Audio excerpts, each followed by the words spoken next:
What's up YouTube? In this video, I'm going to be talking about 5 life lessons and habits I wish I started implementing at the age of 18. These are small yet very important high leverage things that you can start doing literally tomorrow, and I think it can really change your life around. Number 1, keep the child in you alive. You know, when you're 10, 11 years old, you want to be a teenager because it sounds so cool and you get more freedom. And then when you're a teenager, you want to be an adult. And then when you become an adult, you want to go back to being a child again because you realize growing up is a trap. As you grow older, you will be forced to sort of kill the child in you. Over time, I feel like a lot of people abandon their sense of curiosity and become quite judgmental, not just towards the world, but towards themselves. They start to operate within predefined labels that are usually not good for their growth and tell themselves, no, there's no way I can do this. There's no way I'm going to start a business. There's no way I'm going to create content. They let who they were define their present and what their future is going to look like. And I think a lot of it has to do with the fact that they're supposed to grow older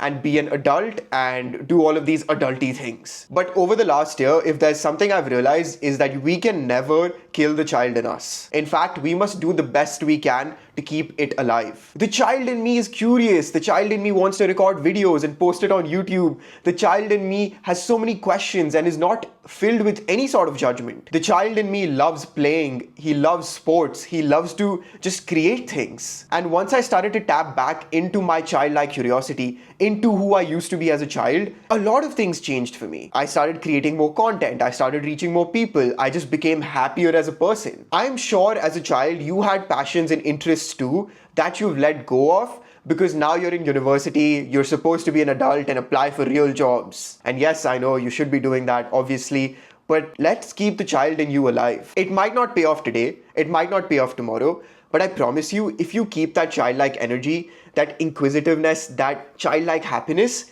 I promise you it will pay you big dividends in the future. The thing is, people grow stuck up and stubborn as they grow old, and when somebody has that childlike energy, they notice it and they're attracted to it because they know how rare it is. So do your best to keep the child in you alive. Second, be consistent in the gym. If not in the gym, play some sort of sport. Me personally, I used to play cricket, and then I played football, and then I ran track. And then eventually, after school ended, I ended up just becoming a gym rat. And dude, I'm telling you, going to the gym is going to give you so much confidence. I would go so far as to say that it's probably the #1 factor for my confidence today. When you go from being a skinny guy to putting on decent amount of muscle and having your abs visible and people complimenting you on your physique and then your shirts fitting you as well, dude, it's just a game changer. Obviously, it's going to take you a lot of time to build muscle. That's why you need to stay consistent with it. I started when I was 18, now I'm 22 and I'm going into year 5 of lifting, and I'm just going to stick with this for the rest of my life because I know that it's just going to make me more and more of a beast. Look around you, man. 99% of people are not fit. They're skinny, they're fat, they're obese. They don't have the drive and discipline to go to the gym consistently and put on decent lean muscle. If you can do that, it's going to help you stand out so much more, and it's going to teach you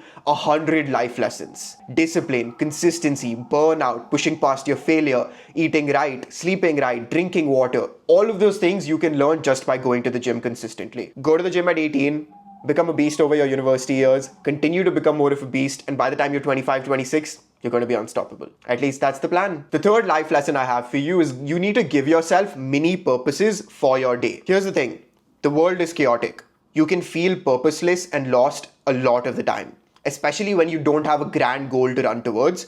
And I'm assuming that is the case for you because you're so young. I used to feel that way a lot, and sometimes I still do, where I feel like life is meaningless. I don't know what I'm doing. What is the point of anything? But that can be a very sad way to live life. I believe that the purpose of life is to find purpose in life, because life is inherently meaningless. We are the ones who give it meaning. So every single day, you need to give yourself a mini purpose. This is my purpose for today. You can give yourself 1, 2, 3, or even 4 mini purposes every single day. For example, my mini purposes for today were go to the gym and hit legs, write reels for my startup, film those reels for my startup, and film this YouTube video. I tell myself every day that if I do these 3 to 5 things, then my day is a win. And that really keeps me going. Because oftentimes having a longer vision and longer goal is necessary, but you can't always see it. So you need to break that goal down into very manageable chunks. And giving mini purposes for your day really helps. So all you need to do is the night before or the morning of your day, take a notebook or in your notes app, write 3 to 5 things that you want to get done today. And if you get those things done, you can be proud of yourself and you can tell yourself, I've won my day. Keep doing this and I promise you, you're going to build so much momentum for yourself and you will start to win. Number 4, be very careful who you compare yourself to. Listen, I know it's always you versus you, you're your biggest competition, but let's be real, dude. We live in the age of social media. We're constantly comparing ourselves to people. You're probably comparing yourself to somebody online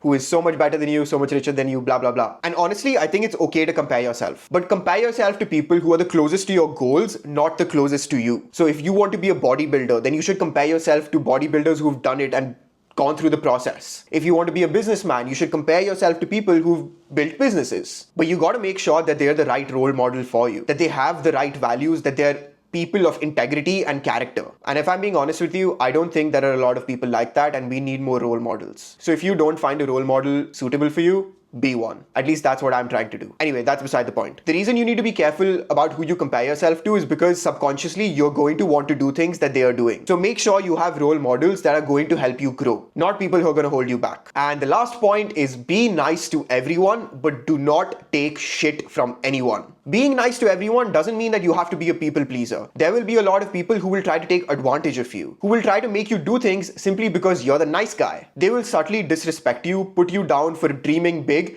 and just try to cage you. Never take shit from these kind of people. Every single person you meet, you're going to learn something from them. Try to adopt that mindset. But not every single person you meet is a nice person. You can be nice and respectful to them, but if they try to take advantage of you, do not let them. Stand your ground, have clear boundaries, and don't take shit from them. Because this all comes down to self-respect. Are you going to let somebody treat you poorly? Are you going to let them take advantage of you? The answer is no, right? Because here's the thing, one thing I've learned about living in New York is that there are so many talented people out here, it can be very intimidating to sort of just exist here. Because there are a lot of chances to compare yourself and self-doubt usually creeps in. But what I tell myself is nobody is better than me and I am better than nobody. I am better than nobody because I want to stay humble, and nobody is better than me is even if they've done great things in my life, doesn't mean that I compare myself and think that I can't do those great things. So be humble, have a lot of self-respect, and still be nice to people. These were 5 of the life lessons and habits I've learned during my 2 decades and 2 years of my life on this earth. And if you think that these lessons were useful to you, let me know in the comments below and I'd love to make another video like this. But that's all for today's video. I hope you enjoyed. Please share this with your family and friends if you did. Like for the algorithm and subscribe if you want to see more content out of me. And as always, I'll see you tomorrow.